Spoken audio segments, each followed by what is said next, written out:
Hi, my name is Barry Short, and I'm the Libertarian candidate for House District 72 of the Utah House of Representatives. That represents Iron County primarily, a little bit of area right around Iron County, but basically Iron County, Cedar City, Enoch, Parowan. So how many years have you been a Libertarian? I've been a registered Libertarian for over 10 years, but really my connection to the Libertarian Party goes all the way back to 1978 when I first heard Ed Clark when he was running for governor of California. So what appeals to you about the Libertarian political process, the Libertarian Party? The Libertarian Party to me represents the most fundamental ideal of all, which is that we should all treat each other the way we'd like to be treated, and we'd like to see government take that approach as well. The Utah legislature doesn't seem to really understand what the role of government is. Government is there to protect our rights. It's not there to run our lives. It's not there to empty our pocketbooks and do things for the benefit of the campaign donors of the larger parties. It's there simply to protect our rights. And we need to address the areas of excess that are going on in the spending by the state legislature. And we need to make sure that everyone's freedom is protected. So there are specific laws that you are interested in addressing. Could you cite maybe a few of those and why they're of interest to you? One of the issues that came up in the past legislative session was a drive to build a new prison for Utah. There's a real question as to whether we actually need a new prison. Certainly, it appears that one of the great motivators for this drive to build a new prison is that there are a group of developers who want the land that the prison currently sits on. Now, this isn't too unusual. You build a prison out in a place that's quite a ways away from town, and then services begin to build up around it. A town begins to build up around it, and eventually people are saying, well, we don't really want the prison in the middle of our town. I understand that. But a prison is a facility that a state has to serve a specific purpose. And it does not appear that the prison is actually either overcrowded or outdated. This is simply a drive to get it out of the place where it is now and move it to somewhere else. That's fine, but it shouldn't be done at this enormous cost to Utah taxpayers. And that's the problem. All this money has to come out of somebody's pocket, and it's my pocket and it's your pocket. There are a number of problems with liquor laws in Utah. One is the limitation on restaurant liquor licenses, which is an arbitrary number that was picked sort of out of the air as a number that would provide the necessary number of licenses. Well, in fact, the demand for liquor licenses far exceeds the number that are available now. Now, the problem with this is that the distribution of these licenses is left to an appointed committee in Salt Lake City.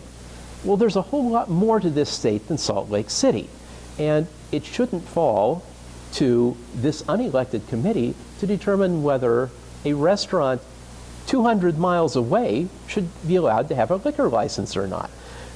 This is a decision that rightfully belongs to local city councils, not to a state board. Additionally, because there is so much demand, a couple years ago, there were 6 licenses available. Statewide, 6 licenses. There were over 100 applicants. And when you consider that many people knew there would be far more applicants than there were licenses available, there may well have been 250 people that would have liked to have acquired a license, but there were no licenses available.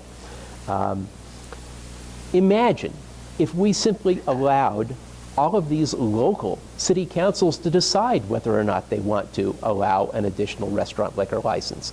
We could be talking about 100, 200 more restaurants. Now, if you think of that as each one employing 25, maybe 30 people, now we're talking about 4,000 or 5,000 new jobs for Utah. And this is simply by allowing the free market to work, not by trying to control it, but this little appointed committee at the state level. There are two primary focuses that I want to look at for Utah. Number one is fiscal responsibility. What are ways that we are spending money that we don't need to spend? Ways that in many cases appear to be productive, but when you look at the larger picture are actually counterproductive.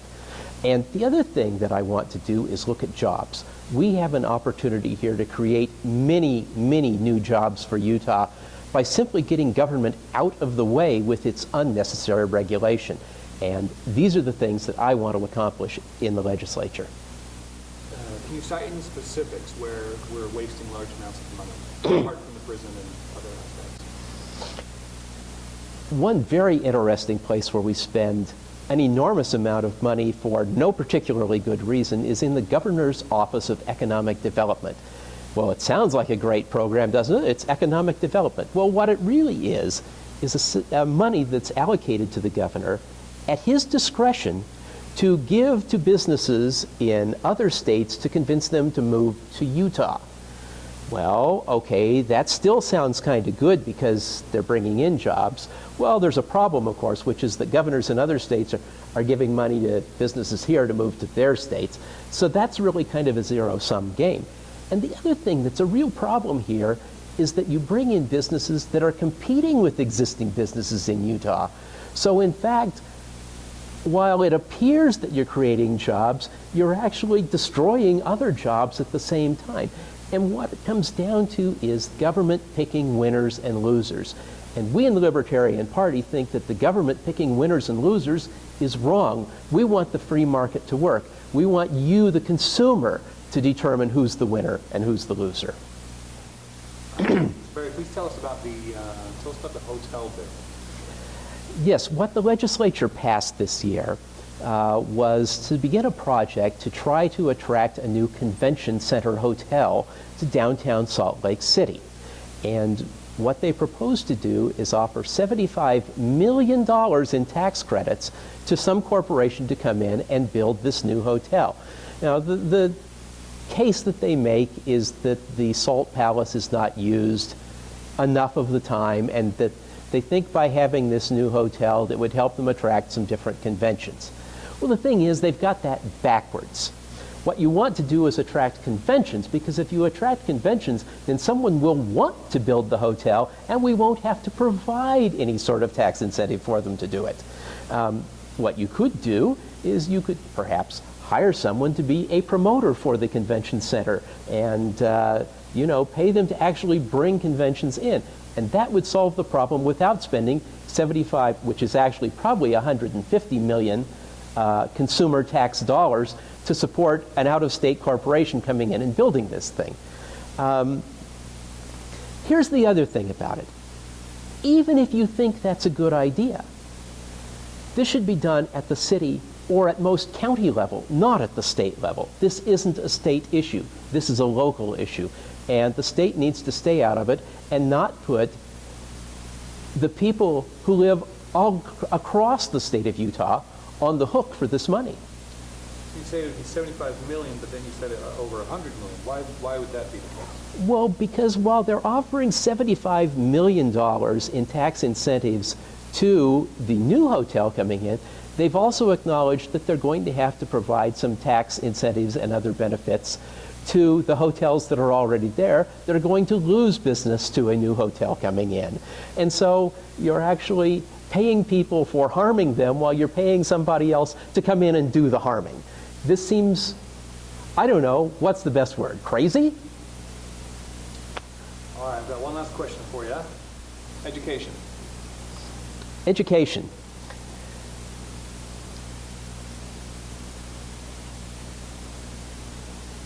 A quality education is probably the most important thing that can be provided. As I look at what the situation is today, and as I talk with teachers, what I find is that government regulation is getting in the way of the ability to teach. We need to get government out of the way of our teachers and let our teachers teach. I have a meeting coming up next week with a friend of mine who's a teacher over in Colorado Springs. She's a high school teacher, teaches in a program dealing with gifted students, and she has one of her students about to graduate from high school and receive a Bachelor of Arts degree at the exact same time. I want to know how that's working, because I want to give our students throughout Utah the chance to get further ahead faster. You know, way back when I was in school, which admittedly was quite a few years ago now, one of the things that I came to understand is that education wasn't as much about education as it was about endurance. And I think we need to readdress the entire question of education to make sure that our students are learning what they need to learn and then moving on to the next thing, not sitting around for months or years waiting for the other students in the classroom to get caught up with them. And that's where we're at right now. You know, our educational system today isn't very much different than it was 150 years ago. We have a set amount of time during which you're supposed to learn a certain amount of stuff, and then you get shipped out into the world to do what you need to do. Well, maybe we need to focus on educational accomplishment rather than educational endurance. And that's my goal. All right.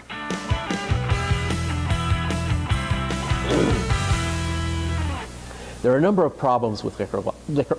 Hey, we need an outtake reel. This is good. This is good, right? All right.